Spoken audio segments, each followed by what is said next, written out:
देखील काय प्रतिक्रिया दिली आहे पाहूयात।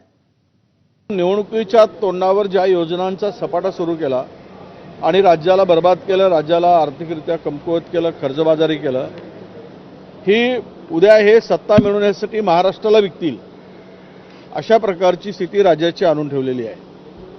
आणि यासाठी आज जे कर्ज दिसत आहे ते 9 लाख कोटीच्या घरात आहे आणि या पलीकडे जाऊन लोकांची देणे आहेत ते जर पाहिलं तर 10 लाख कोटीच्या वरचं कर्ज आहे आणि मला वाटतं की पुन्हा 2-3 वर्ष या कर्जातून राज्य बाहेर काढणं कठीण आहे।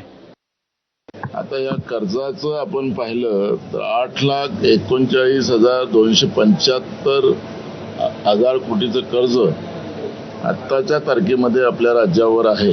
हे डबल इंजिनचं सरकार जे आहे, केंद्रातलं सरकार असो की राज्यातलं सरकार, विशेष करून महाराष्ट्रासारख्या राज्याला कर्जामध्ये डुबवण्यामध्ये महायुतीच्या सरकारचा मोठा सहभाग याच्यामध्ये आपल्याला पाहायला मिळते आहे।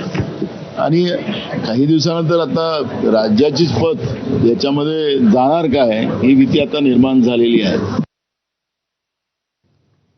आणि यानंतर स्थानिक स्वराज्य संस्थांच्या निवडणुकीसंदर्भातली मोठी बातमी आहे।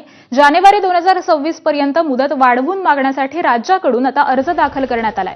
निवडणुका लांबणीवर पडणार का यावर आता आज फैसला होणार आहे। सर्वोच्च न्यायालयामध्ये यावरती सुनावणी ही अगदी काहीच वेळामध्ये सुरू होणार आहे। न्यायालयानं 4 आठवड्यामध्ये अधिसूचना जारी करण्याचे निर्देश हे याआधी दिलेले होते।